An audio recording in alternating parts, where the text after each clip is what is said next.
So you all heard about how the horse got lost.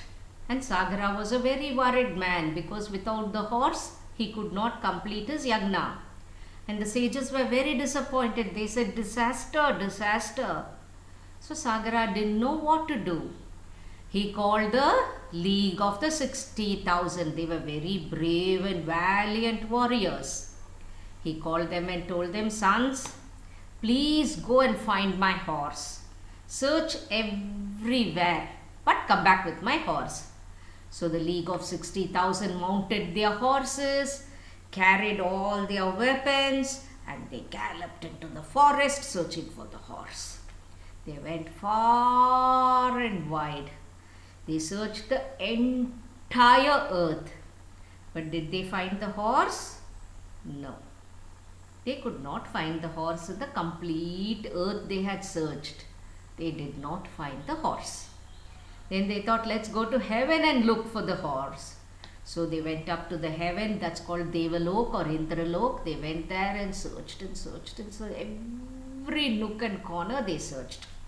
But did they find the horse? No, they did not find the horse. Then the only place that was left was Boloka, that is the Netherlands. It is down inside the earth. So they came back and they dug up the earth. They made so much of destruction on the earth. They did not bother about so many animals, so many worms, so many creatures, so many trees. They destroyed everything. All the people on the earth mourned because the earth was shaking so much. All the animals cried in pain. But the League of 60,000 were not bothered. They were very arrogant, you remember, and very proud. They didn't care about anybody else. They dug up the earth and they went down and searched for the horse. They went every nook and corner and searched for the horse. But did they find the horse? No, they did not find the horse. So they thought, where could this horse have gone? We have searched all the 3 worlds, but we are not able to find it. So I think we should go back and tell the king, we have failed in finding the horse.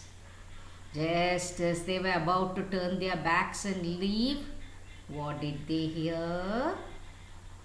They heard a horse neighing very far away. So they thought, where is the sound coming from? It's the sound of a horse. And they all, shh, let's hear properly which direction it's coming. They kept quiet and heard. Again they heard the mild neighing of a horse. So they went towards, they tiptoed slowly without a sound. They tiptoed and went, and there they saw a cave, a dark, deep cave was there. They slowly walked into the cave, and what did they see? They saw the horse over there, and in front of the horse there was a sage. This sage was called Kapila Vasudeva. He was deep in meditation, so deep in meditation. The minute the League of the 60,000 saw the horse, they said, catch him, catch him. He's a thief. He has stolen our horse and now he's acting to be a sage. He's acting like he's doing meditation. Come on, attack him. Let's take back our horse. Attack. And they said 1, 2, 3, and they raised their weapons and they were about to attack Kapila Vasudeva. Just then Kapila Vasudeva opened his eyes and he saw the League of 60,000 who had disturbed his meditation and penance. He looked at them with so much of anger. He was so angry that they had disturbed him. He looked at them and out of his eyes came flames that burnt the 60,000. So these sages and all, they have yogic powers. They can do a lot of things using their powers. So when the anger came out from his eyes, the power brought fire from his eyes and the 60,000 burnt and became ashes.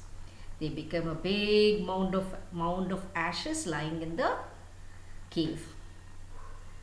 Then the king Sagara, what did he do up above? He is waiting and waiting and waiting and waiting. Days days go by, but no sign of his sons, no signs of the horse, the League of 60,000, no sound about them at all.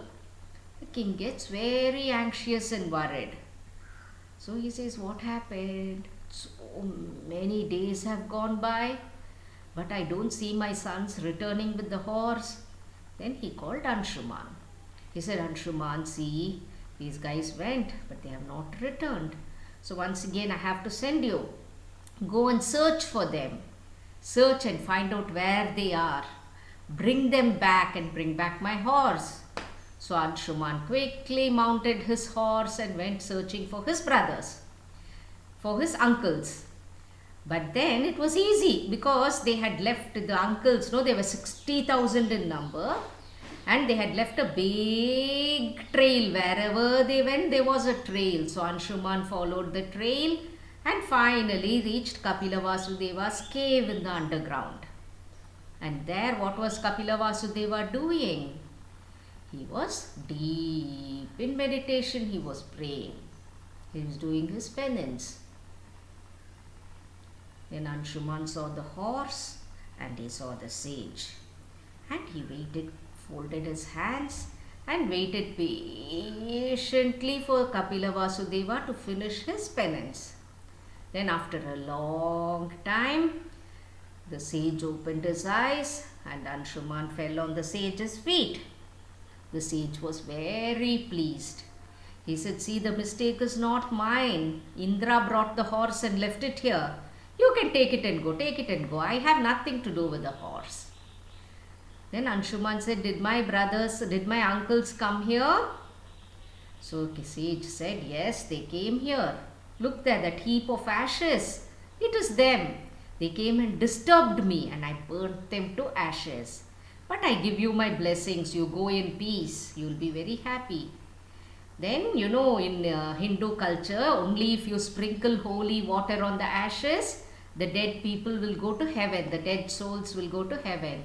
So Anshuman started looking for water so that he could sprinkle it on the ashes and his uncles would reach heaven. But then sage Kapila Vasudeva said, ordinary water and all will not help your uncles. They are very arrogant men and they were very proud men. So you must bring Ganga and Ganga should run over this. You know, Ganga water should be sprinkled on these ashes. Only then your uncles will go to heaven. So Anshuman said, okay, sage. And he took the horse and he went to Sagara. Sagara was very happy. Then they finished the yagna successfully and the sages all went back home. Then Anshuman told Sagara, this is what happened to the League of 60,000. They are down in Kapila Vasudeva's cave. And if they need to go to heaven, we need to bring Ganga down. So Sagara said, okay, I will try my best to bring Ganga down. So now we are all waiting to see how Ganga came down to the earth. Correct? You all want to know, isn't it? How did she come? How did she manage to come to the earth? How did Sagara bring her to earth? So we will wait and we will see.